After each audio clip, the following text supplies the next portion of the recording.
There are places I remember all my life. Dalam pandangan umum, kesuksesan seakan terasa lebih dekat jika seseorang menuntut ilmu hingga perguruan tinggi atau bergelar master.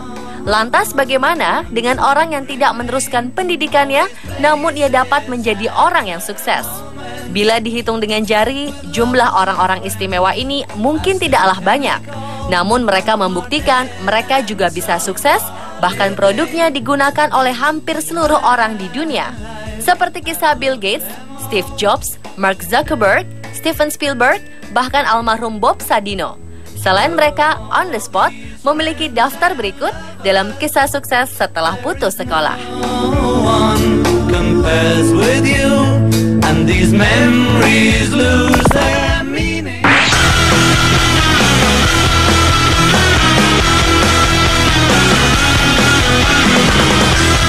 Pemuda bernama George Mel berusia 23 tahun asal Juba, Sudan Selatan ini berhasil mewujudkan mimpinya membuat pesawat terbang meski ia putus sekolah.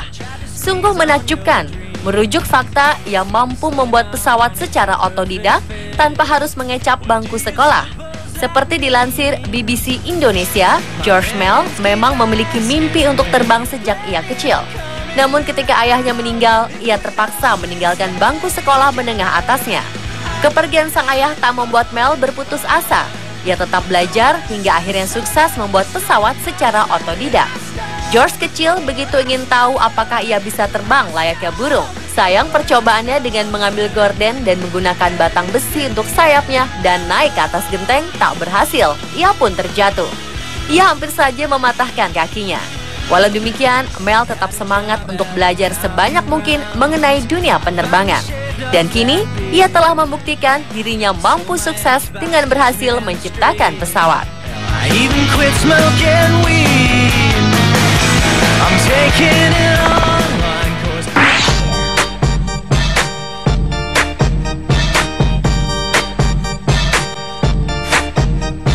Tak hanya Mark Zuckerberg yang sukses menginspirasi orang-orang karena drop out namun sukses mendirikan Facebook. David Kirk, pemuda berusia 26 tahun ini sukses mendirikan bisnis layanan sosial Tumblr yang kini telah dibeli Yahoo dengan harga sangat fantastis yaitu 1,1 miliar dolar Amerika atau lebih dari 10 triliun rupiah. Saat berusia 15 tahun, Karp keluar dari sebuah sekolah elit bernama Bronx High School of Science. Setelahnya, David mulai menciptakan layanan blogging ini di kamar tidur ibunya di Manhattan. Hingga akhirnya perusahaannya ini menjadi salah satu dari 9 situs web di Amerika Serikat yang paling banyak dikunjungi. Perjalanan David dimulai ketika ia membangun sebuah perusahaan konsultan miliknya sendiri bernama Davidville. Salah satu proyek yang ia kerjakan di Davidville adalah layanan blog sederhana yang berkembang menjadi Tumblr. Tanpa ia sangka sebelumnya, Tumblr ternyata menarik minat orang-orang dan akhirnya terkenal, yang berujung pada akuisisi oleh Yahoo. Meski tak menyelesaikan bangku sekolahnya, David mampu menunjukkan bahwa ia termasuk orang yang diperhitungkan.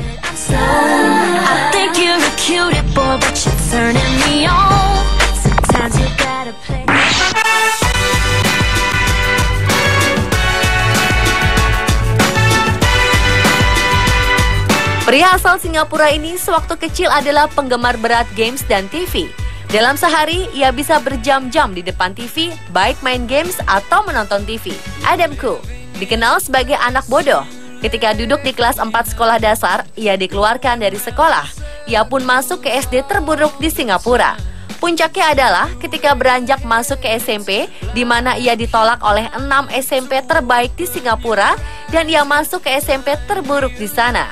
Begitu terpuruk prestasi akademisnya, namun tak lama keadaan berubah membaik, justru karena cemoohan teman-temannya. Hal ini memotivasinya untuk memperoleh kesuksesan di dunia bisnis.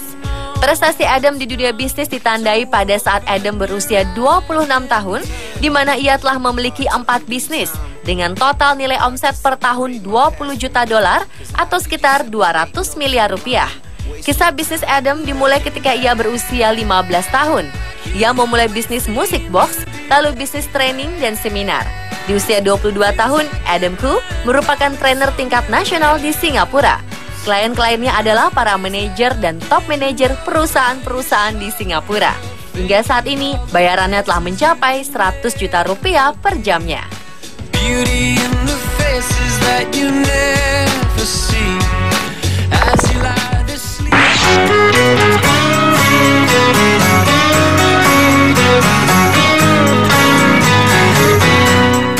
Elizabeth Holmes kuliah di Stanford jurusan teknik kimia, di mana ia memperoleh paten pertamanya dan berangkat ke Singapura untuk meneliti virus SARS. Namun hanya berselang beberapa waktu sebelum tahun keduanya, Holmes meninggalkan Stanford dan mengejar mimpinya untuk merintis pengobatan yang sesuai kebutuhan. Elizabeth Holmes tidak pernah lulus kuliah ini meraih kesuksesan. Ia mengubah sistem kesehatan Amerika dengan teknologi tes darah revolusionernya yang dapat menjalankan tes diagnosa dengan hanya menggunakan 1 tetes darah. Ia dinobatkan sebagai wanita muda terkaya di Amerika Serikat ini dengan kekayaan sebesar 4,5 miliar dolar atau setara 54 triliun rupiah. Suksesnya berawal saat Holmes memutuskan keluar dari Universitas Stanford di usia 19 tahun. Ia kemudian mendirikan perusahaan sendiri memakai uang pinjaman dari orang tuanya. Perusahaan yang ia dirikan bernama Theranos bergerak di industri kesehatan, tepatnya sektor diagnosa laboratorium. Perputaran uang di dalam bisnisnya ini mencapai 76 miliar dolar atau 912 triliun rupiah per tahun. Holmes berpikir, jika tes darah bisa dilakukan dengan mudah dan efisien, maka akan lebih banyak lagi orang yang berkeinginan untuk dites agar mengetahui dan mencegah penyakit yang akan timbul di kemudian hari. Everybody here been asking about you.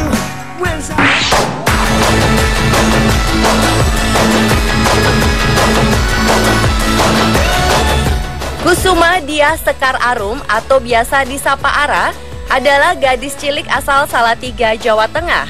Ia memiliki program menarik bernama Moose Project, yaitu membangun sebuah desa incorporated berbasis peternak sapi dan susu. Semua ini berawal dari kegemarannya minum susu. Ia bermimpi memiliki peternakan dengan tujuan mulia sesarengan atau mulia sejahtera bersama-sama. Padahal Ara tidak pernah merasakan pendidikan formal seperti sekolah. Namun Ara mampu menuangkan mimpinya dalam vision board. Ia juga membagi dan mendedikasikan mimpinya melalui Moose Project, mengulangi langkah-langkah sukses kakaknya dalam belajar dan mempraktekkan mimpinya, dan tidak lupa berdoa setiap hari selesai sholat. Hasilnya, 3 tahun berikutnya, di usia 14 tahun, Ara menerima penghargaan Young Changemaker dari ketekunannya mendedikasikan mimpi.